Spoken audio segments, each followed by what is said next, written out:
This happened to my friend Mark in the summer of 2013. Mark had been saving up money for a while in order to take a summer trip to Germany and visit his pen pal Milo, whom he had become friends with after they met at a convention. After graduating from high school, he finally saved up enough to take the trip. Milo lived in a somewhat small, rural town in Germany with his parents and two younger siblings, Franziska and Gilbert. They had a nice home located near the edge of town.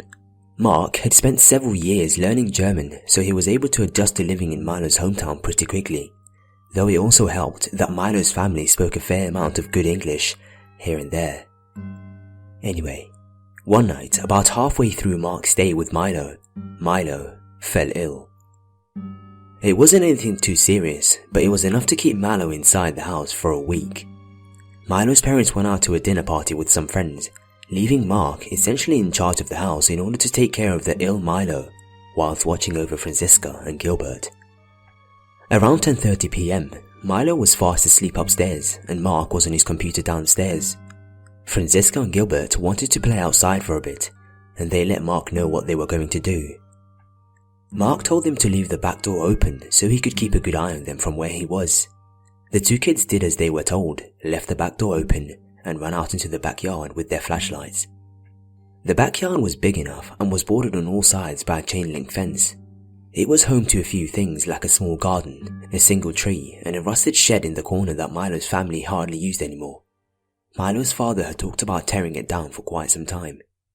Anyway, while Francesca and Gilbert were playing, Mark occasionally glanced back and forth between his computer screen and the open back door. Suddenly, the sound of Gilbert screaming broke the calm night silence. Mark turned to see Franziska and Gilbert running through the back door.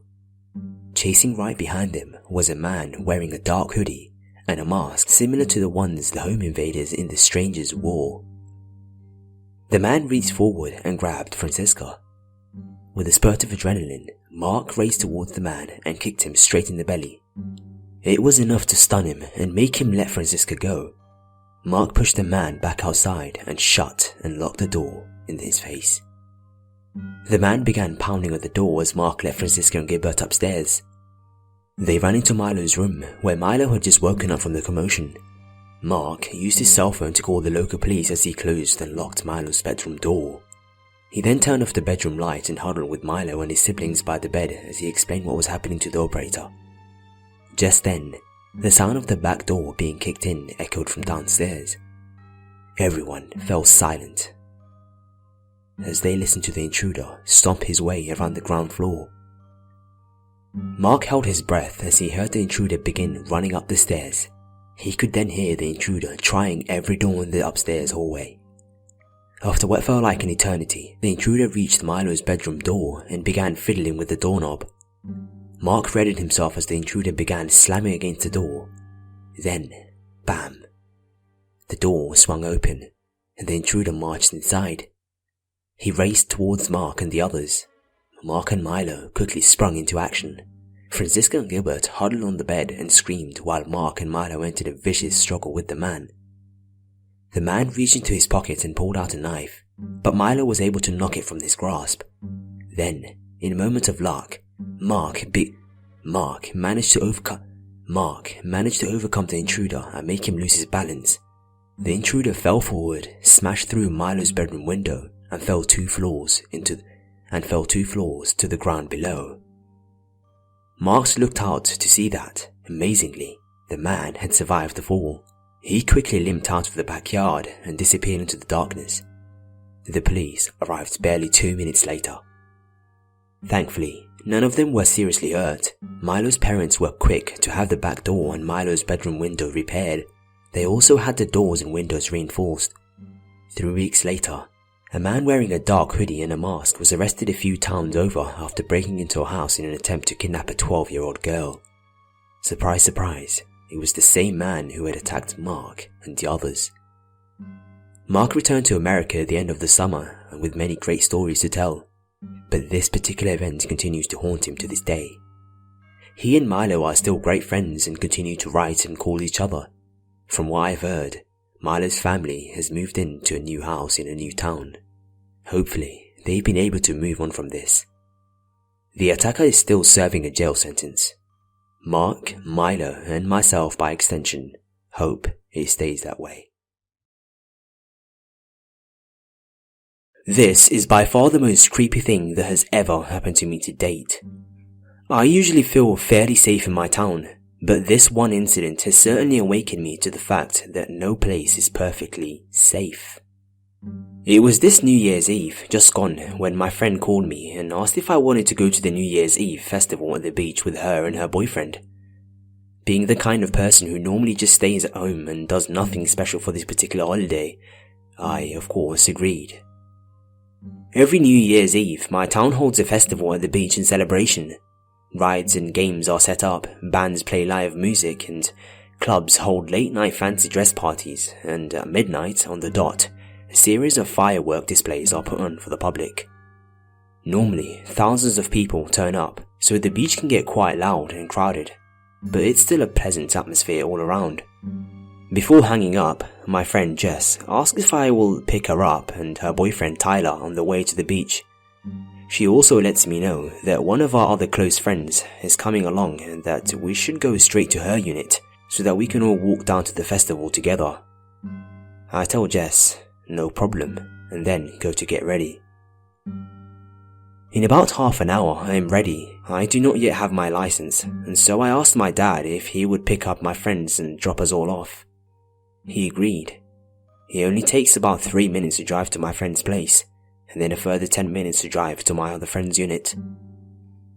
My other friend, Haley, lives in a small 2-bedroom unit with her mother. The unit is right next to the beach and it only takes around 5 minutes to walk down to where the festival takes place. When we arrive, she's already outside waiting for us, standing on the balcony and enjoying the sunset. We all file out of the car, making sure to thank my dad for dropping us off, and then head upstairs to greet Haley. We all hug and begin to catch up as we hadn't seen each other for a couple of months. Graduation, work and life got in the way. We all headed inside for about 10 minutes to grab a drink and catch up a bit more. Haley's mother came out and talked to us for a bit as well. At this point, the sun had almost well and truly disappeared, and so we decided that it was the perfect time to head down to the festival. The walk down to the beach was pleasant. It was a warm summer night. There was a cool breeze to ward off the heat and the whole area smelled of cotton candy, buttered corn and warm donuts. We spent the first few hours going on rides together, and then we went and bought some food and then sat down on the sand to eat it. So far, the night was amazing, as usually whenever I went out with my friends, there was always a parent with us. No parents this time. It felt great. Felt like freedom. After eating, we went up to the stage where the live bands were playing and danced for about an hour. There were plenty of classics being played, such as YMCA, Time Warp, and various hits from Greece.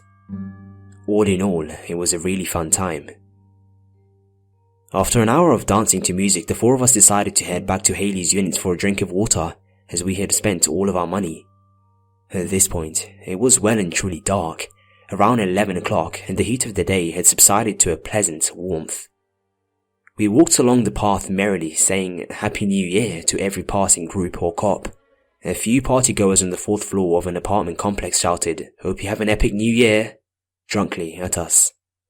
We laughed and wished them the same. As we walked further away from the crowds and the noise, the light grew less and less. There aren't many streetlights near my friend's unit, and we were soon engulfed in a soothing darkness with only the moon to light our way. It was at this point that I, for some reason, began to feel uneasy. You know that feeling you get when you're being watched, or at least you think you're being watched? That exact feeling washed over me, and I subconsciously moved to walk in between Haley and Tyler instead of walking on the outside of the group.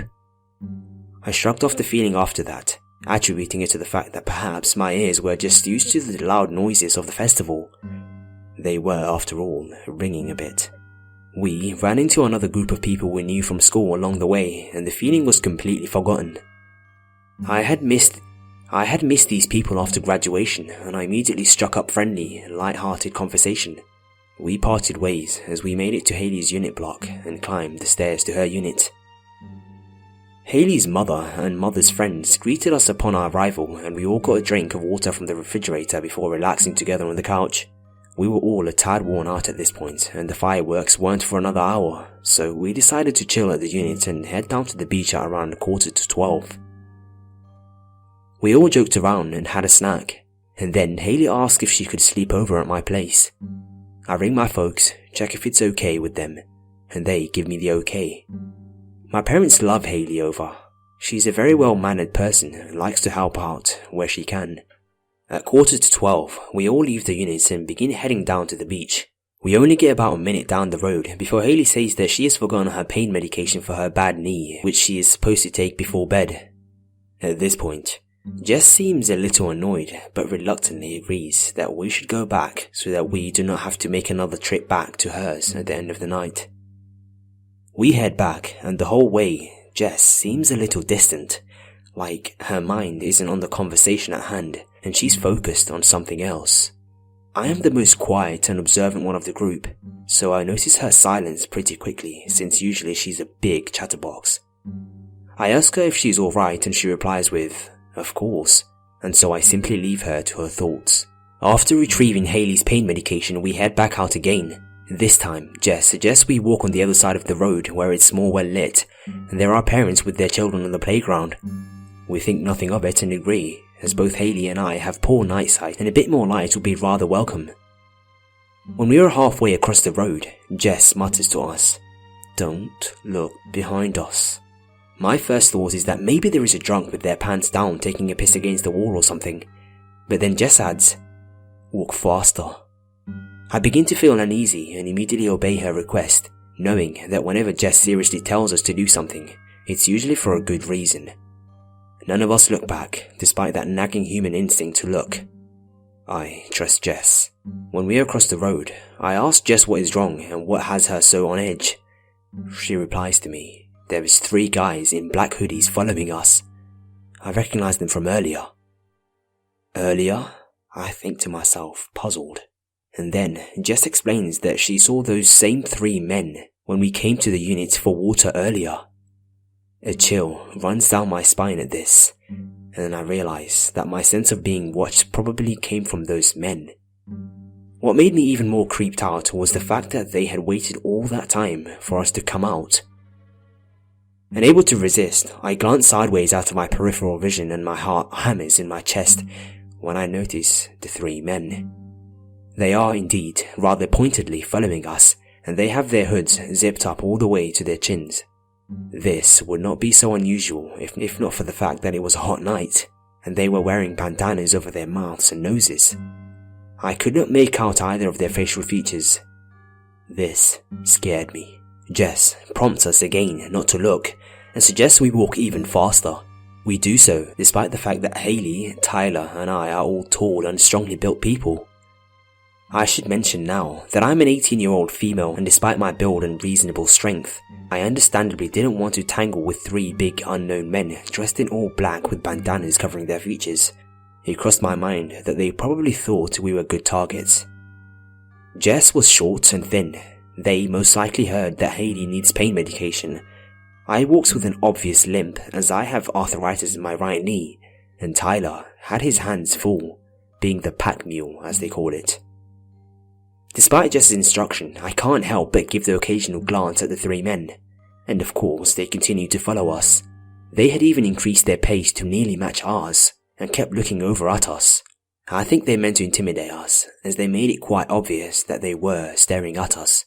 I ceased to look, after realizing that they could probably tell I was keeping an eye on them, and instead opted to use my keen hearing to make sure they stayed across the road. I wasn't fond of this, as they could have had a knife or a gun or anything, and if they suddenly sprinted at us, I wouldn't be prepared. But I didn't want to provoke them by staring. I am not a fast runner, and my stamina leaves much to be desired. At this point, the path ends and gives way to bushes and shrubs. The bushland is quite easy to go around, but doing so would mean moving closer to the unknown men following us. None of us wanted to do that, so we all make an unspoken agreement to take a shortcut through the bushes. The bushland doesn't go on for very long, and it would take us straight to the festival where we could quite possibly lose these men. We head into the bushes, taking care to stay together and watch for snakes, as summer is the season when the snakes like to come out most. especially at the beach in Snake City. About halfway through, we all recognized the sound of dried grass and leaves crunching underfoot. Then we hear rapid and heavy footsteps. We all broke into a sprint, not daring to look back at that point. We didn't have to look to know the men were chasing us, and their confidence at going after 4 fully grown teenagers pretty much assured me that they were armed with weapons of some sort. We were not armed with anything, and quite frankly, we were all so spooked that we couldn't think straight. Our only instinct was to run as fast as possible. We made it out of the bushland together, raced across the car park and slowed to a jog when we reached the crowds. We didn't stop, but as we steadily slowed to a hurried walk, I looked over my shoulder and recognized the 3 unknown men lurking across the car park. Moonlight glinted off the surface of a metallic object in the taller one's hand, and I immediately felt ill. We hurried down to where the biggest crowd was, gathering on the sand in preparation for the fireworks. Picking a spot between 2 large groups, we settled down and caught our breaths. Funnily enough, all 4 of us have asthma, which we often joke about, saying that we found each other and bonded because of it. We were all panting quite heavily. Tyler and I have it a bit worse than Haley and Jess, and you could hear us wheezing as we panted. Soon, the fireworks started, and we had all calmed enough to somewhat enjoy them, although the unknown men were still in the back of our minds. Our original plan had been to leave before the fireworks were finished so that we could avoid the big crowds, but instead we opted to leave with the crowds. We walked down the road to the bigger car park where my dad was going to pick us up, making sure to stay around people. When we reached the car park, I called my dad and he said that he would be there to pick us up in around 10 minutes. After hanging up, I sat on the side of the path with my friends and waited. 5 minutes passed, and bored, I decided to look around, as there were still many bustling crowds making their way to their cars. There was also a bit of a traffic jam too, as many cars were trying to leave at the same time. I looked across the road and realized, with a jolt, that the 3 men in the black hoodies were there, half hidden behind a tree where there was no lights. Even though I couldn't see their eyes, I could tell that they were staring right back. They knew I'd spotted them. The taller one discreetly showed his knife, waving it a little as if to taunt me. Then he raised it to his throat and made a slow, mock slicing motion.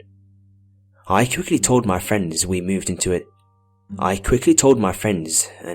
to a different spot, making sure to stay in the light and stay in sight of people. My dad arrived soon after, and we all quickly climbed into the car.